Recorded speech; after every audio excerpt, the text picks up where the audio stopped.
मायानगरी मुंबई और अंडरवर्ल्ड का पुराना नाता है। सपनों के इस शहर की चकाचौंध के बीच जुर्म की अंधेरी गलियों में कई ऐसे माफिया डॉन वजूद में आए, जिन्होंने मुंबई ही नहीं बल्कि देश की सरहदों से बाहर निकलकर विदेशों तक अपने आतंक का सिक्का चलाया। ऐसा ही एक नाम था बाहुबली माफिया तस्कर हाजी मस्तान का, जो मुंबई का पहला अंडरवर्ल्ड डॉन कहलाया। मुंबई में कई माफिया डॉन वजूद में आए, लेकिन एक नाम ऐसा भी है जिसने मुंबई अंडरवर्ल्ड को एक नई पहचान दी और ग्लैमर को अंडरवर्ल्ड के साथ लाकर खड़ा कर दिया। वो नाम था बाहुबली माफिया तस्कर हाजी मस्तान का, जो मुंबई का पहला अंडरवर्ल्ड डॉन कहलाया। कौन था हाजी मस्तान? हाजी मस्तान मिर्जा का जन्म तमिलनाडु के कुड्डलूर में 1 मार्च 1926 को हुआ था। उसके पिता हैदर मिर्जा एक गरीब किसान थे। उनका परिवार आर्थिक रूप से काफी कमजोर था। कई बार घर में खाने के लिए भी पैसे नहीं होते थे। घर का गुजारा बड़ी मुश्किल से होता था। इसी परेशानी में हैदर नए काम के लिए शहर जाना चाहते थे, लेकिन घर की परेशानी की वजह से वो घर नहीं छोड़ पाते थे। हैदर मिर्जा के घर में हालात बहुत खराब थे। 2 दिन तक घर में खाना नहीं बना था। तब हैदर मिर्जा ने आखिरकार बाहर जाकर पैसा कमाने का मन बनाया। 1934 में वह अपने बेटे मस्तान मिर्जा को साथ लेकर मुंबई आ गए। वहां उन्होंने कई काम किए मगर कामयाबी नहीं मिली। उसके बाद उन्होंने क्रॉफर्ड मार्केट के पास बंगाली टोला में साइकिल रिपेयरिंग की दुकान खोली। दुकान खोले काफी वक्त बीत चुका था, लेकिन कोई खास कमाई नहीं हो रही थी। दुकान पर खाली बैठा 8 साल का मस्तान सड़क से आने जाने वाली शानदार गाड़ियों और आलीशान इमारतों को देखता रहता था। वहीं से उसने उन गाड़ियों और बंगलों को अपना बनाने का सपना संजोया था। मुंबई आए हुए उन्हें 10 साल बीत चुके थे। हालात अभी भी पहले से बेहतर नहीं थे। इसी बीच मस्तान की मुलाकात मुंबई में गालिब शेख नाम के एक शख्स से हुई। उसे एक तेजतर्रार लड़के की जरूरत थी। उसने मस्तान को बताया कि अगर वह डॉक पर कुली बन जाए तो वह अपने कपड़ों और थैले में कुछ खास सामान छिपाकर आसानी से बाहर ला सकता है, जिसके बदले उसे पैसा मिलेगा। इसके बाद मस्तान ने 1944 में डॉक में कुली के तौर पर काम करना शुरू कर दिया। वह मन लगाकर काम करने लगा था। इस दौरान वहां डॉक पर काम करने वालों से मस्तान ने दोस्ती करना शुरू कर दिया। वो वहां आने जाने वालों से भी दुआ सलाम करने लगा था। दरअसल 40 के दशक में विदेश से जो लोग इलेक्ट्रॉनिक सामान, महंगी घड़ियां या सोना चांदी और गहने लेकर आते थे, उन्हें उस सामान पर टैक्स की शक्ल में बड़ी रकम अदा करनी पड़ती थी। यही वजह थी कि डॉक पर तस्करी करना एक फायदे का सौदा था। गालिब की बात मस्तान की समझ में आ चुकी थी।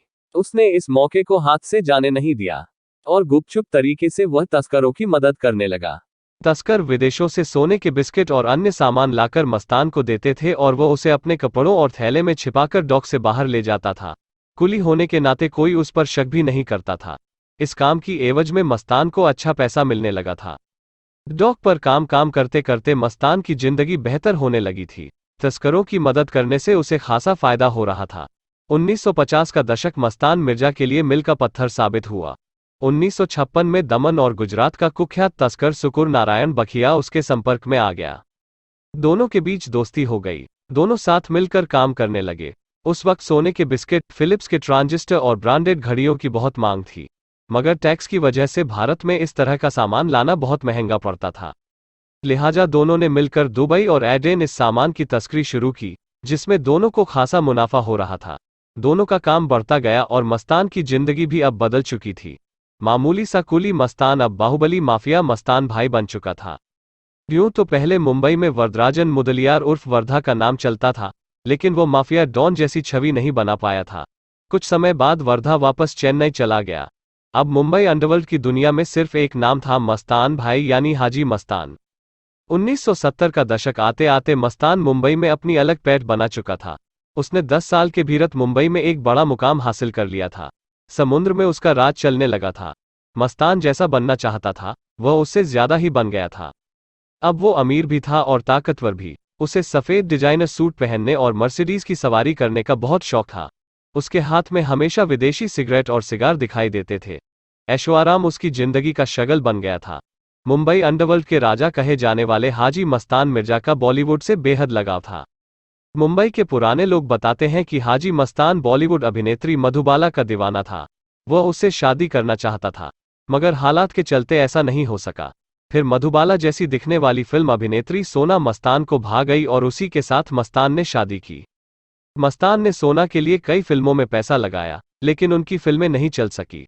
बताते हैं कि दिलीप कुमार, अमिताभ बच्चन, राज कपूर, धर्मेंद्र, फिरोज खान और संजीव कुमार जैसे बॉलीवुड सितारों से हाजी मस्तान की दोस्ती थी।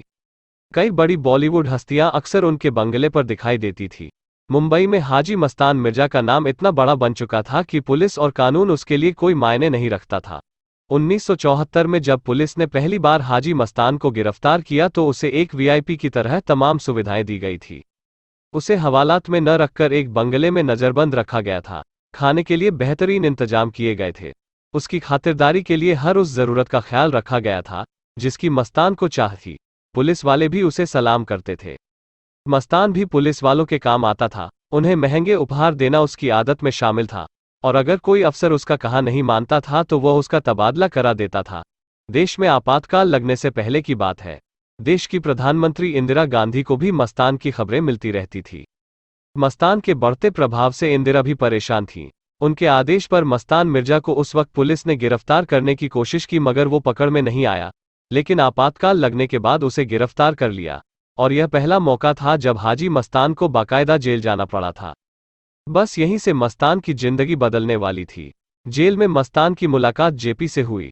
उनके संपर्क में आने के बाद मस्तान पर खासा प्रभाव पड़ा। जब 18 महीने जेल में रहने के बाद हाजी मस्तान बाहर आया तो उसके इरादे बदल चुके थे। उसने जुर्म की दुनिया को अलविदा कहने का मन बना लिया था। आपातकाल के दौरान जेल जाने के कुछ दिन बाद ही हाजी मस्तान ने तत्कालीन प्रधानमंत्री इंदिरा गांधी को अपनी रिहाई के लिए बड़ी रकम ऑफर की थी, लेकिन इंदिरा ने उसके ऑफर को ठुकरा दिया था। आपातकाल के बाद जब जनता पार्टी की सरकार बनी तो हाजी मस्तान सहित करीब 40 बड़े तस्करों को माफी मिल गई थी। दरअसल इमरजेंसी लगने से पहले मस्तान ने कई नेताओं को पुलिस से बचाने और भागने में मदद की थी, इसलिए जनता पार्टी की सरकार ने उसके प्रति नर्म रवैया अपनाया था। आखिरकार 1980 में हाजी मस्तान ने जरायम की दुनिया को अलविदा कहकर राजनीति का रुख कर लिया। 1984 में महाराष्ट्र के दलित नेता जोगिंदर कावड़े के साथ मिलकर खुद की पार्टी दलित मुस्लिम सुरक्षा महासंघ बनाए। आगे चलकर 1990 में इसका नाम बदलकर भारतीय अल्पसंख्यक महासंघ कर दिया गया था। बॉलीवुड के सुपरस्टार दिलीप कुमार ने इस सियासी पार्टी का खूब प्रचार किया। वे पार्टी के कई कार्यक्रमों में दिखाई देते थे। हाजी मस्तान की इस पार्टी ने बाद में मुंबई, कोलकाता और मद्रास के निकाय चुनाव में भागीदारी की।